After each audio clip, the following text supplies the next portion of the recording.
मैं इस फैन को चालू करके ये देखने वाला हूँ कि क्या ये बोट आगे बढ़ती है या फिर नहीं, और फिर मैं 4000 मील की यात्रा करके इक्वेटर पर जाऊंगा। मैं इस वक्त नॉर्दर्न और सदर्न हेमिस्फीयर्स के बीच खड़ा हूँ, क्योंकि ये जो लाइन है वो इक्वेटर है, और मैं यहाँ ये जांच करने आया हूँ कि टूरिस्ट को दिखाया जाने वाला ये डेमो क्या एक स्कैम है। ये लोग एक बेसिन में पानी डालते हैं और फिर ये दिखाते हैं कि इक्वेटर के उत्तरी भाग में पानी एंटी क्लॉकवाइज स्पिन होता है, और फिर कुछ ही फीट दूर इक्वेटर के दक्षिणी ओर पानी उल्टी तरफ घूमते हुए खाली होता है। और शायद आपने ये भी सुना है कि इक्वेटर के ऑपोजिट किनारों पर टॉयलेट्स विपरीत दिशाओं में फ्लश होते हैं, और हम यहाँ सच्चाई का खुलासा करने आए हैं। लेकिन मैं सिर्फ इतने में नहीं रुकने वाला, क्योंकि आज हम सिंपल डेमोन्स्ट्रेशंस के जरिए 6 अलग अलग फिजिक्स और इंजीनियरिंग पहेलियों की जांच करने जा रहे हैं, क्योंकि इस वीडियो के अंत तक हम चाहते हैं कि आपको सही जवाब पता होने के साथ साथ ये भी पता चले कि वो सही जवाब सही क्यों है। तो शुरू करने के लिए, क्योंकि हम हेमिस्फीयर्स की बात कर रहे हैं, क्या आप जानते हैं कि कनाडा जैसी नॉर्दर्न हेमिस्फीयर वाली जगह से चांद कुछ ऐसा दिखाई देता है, जबकि ऑस्ट्रेलिया जैसी सदर्न हेमिस्फीयर वाली जगह से कुछ ऐसा।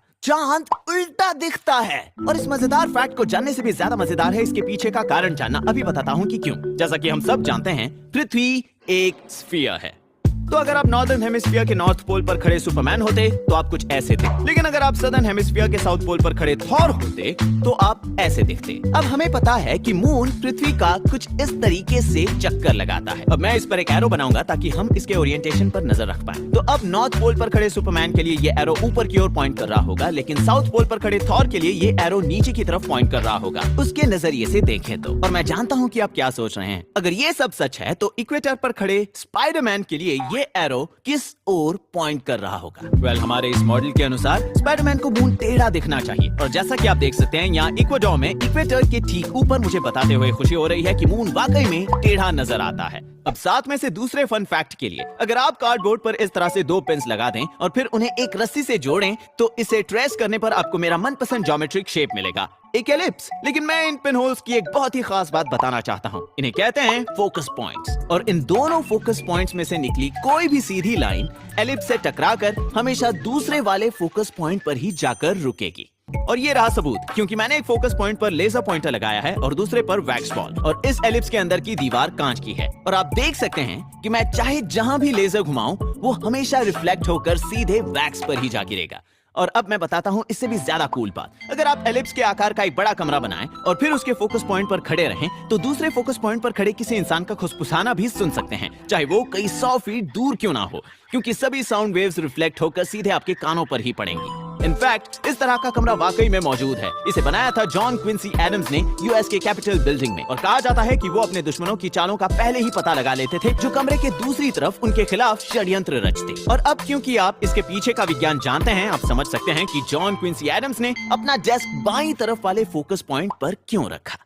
अब आते हैं तीसरे नंबर पर। हम सब जानते हैं कि जब हम कार का एक्सेलरेटर जोर से दबाते हैं तो उसके अंदर का सामान पीछे की ओर सरक जाता है, और जब ब्रेक लगाते हैं तो सारा सामान आगे आता है, जिसमें आप भी शामिल हो। इसीलिए हमेशा सीट बेल्ट लगानी चाहिए। तो फिर ऐसा क्यों होता है कि किसी बर्थडे पार्टी में जाते समय जब मैं ब्रेक लगाता हूँ तो केक तो आगे आ जाता है, लेकिन बलून्स पीछे की ओर खिसक जाते हैं।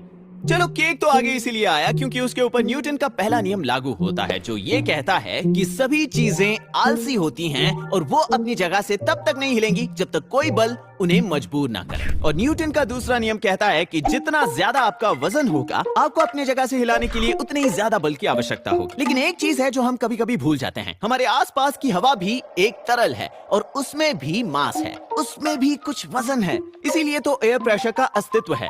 हमारे ऊपर बहुत से एयर मॉलिक्यूल्स मौजूद हैं जिनका अपना थोड़ा सा वजन है।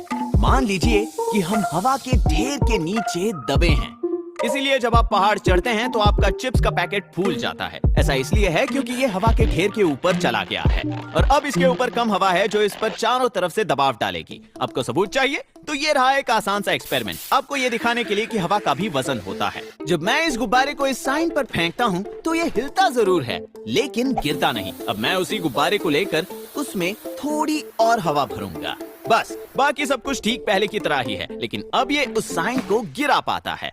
तो इसका मतलब है कि हमने सिर्फ थोड़ी हवा डालकर इसका वजन बढ़ा दिया, क्योंकि न्यूटन के दूसरे नियम के अनुसार ही जो चीज जितनी ज्यादा वजनदार होगी उससे दूसरी चीजों को गिराना उतना ही ज्यादा आसान होगा। हम वापस इस बोर्ड पर आते हैं, ये जानने के लिए कि अगर ये सेल बोट्स हवा से चलते हैं तो फिर वो इस तरह का एक बड़ा फैन लगाकर इसे आगे धकेलने की कोशिश क्यों नहीं करते, कुछ इस तरीके से जिस तरह ये आदमी एक लीफ ब्लोअर और छाते का इस्तेमाल करके अपने स्केट बोर्ड पर घूम रहा है। चलिए इसे समझने के लिए एक फैन से जुड़े ट्रेन कार के सिंपल डेमो की मदद लें। जब मैं फैन चालू करता हूँ ये दाईं तरफ हवा फेंकता है, तो ट्रेन किस तरफ जाएगी?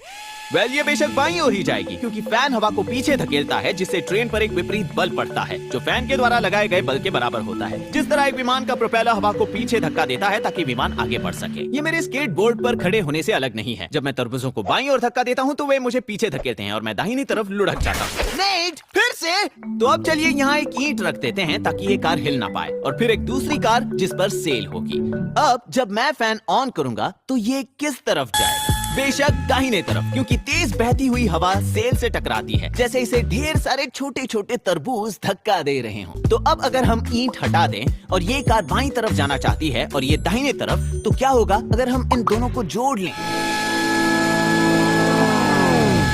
कुछ नहीं, क्योंकि इन दोनों पर बराबर का बल लग रहा है, क्योंकि ये दोनों विपरीत दिशा में जाना चाहते हैं, वो भी एक ही बल के इस्तेमाल से। एक फैन बोर्ड को आगे बढ़ा सकता है, आपको बस सेल को हटाना होगा और फैन का मुंह दूसरी तरफ करना होगा। लेकिन अगर आप इतना कर ही रहे हैं तो आप उसी फैन को लेकर पानी में डाल सकते हैं, जहाँ पानी जैसे भारी तरल को धक्का देना हवा के मुकाबले ज्यादा आसान होगा। बिल्कुल सही समझे, बोट प्रोपेलर्स भी यही करते हैं। और जब मैंने इसे असल जिंदगी में टेस्ट किया, जैसा कि आप देख सकते हैं, मैं कहीं नहीं जा रहा। तो अगर खुद ही नैया पार लगाना सच में नामुमकिन है, तो उस आदमी का क्या जो अपने लीफ ब्लोअर और छाते की मदद से स्केट बोर्ड पर सवार था? मैंने उसकी तरकीब आजमा के देखी और कहना पड़ेगा ये काम तो करता है, लेकिन इसका लेना देना उसके छाते या फिर उस लीफ ब्लोअर से नहीं, बल्कि उसके इस खास इलेक्ट्रिक स्केट बोर्ड से है, जिसके नीचे एक बैटरी लगाई गई है। और आप उसी के वीडियो में यहाँ देख सकते हैं कि वो भी इसी स्केट बोर्ड का इस्तेमाल कर रहा है।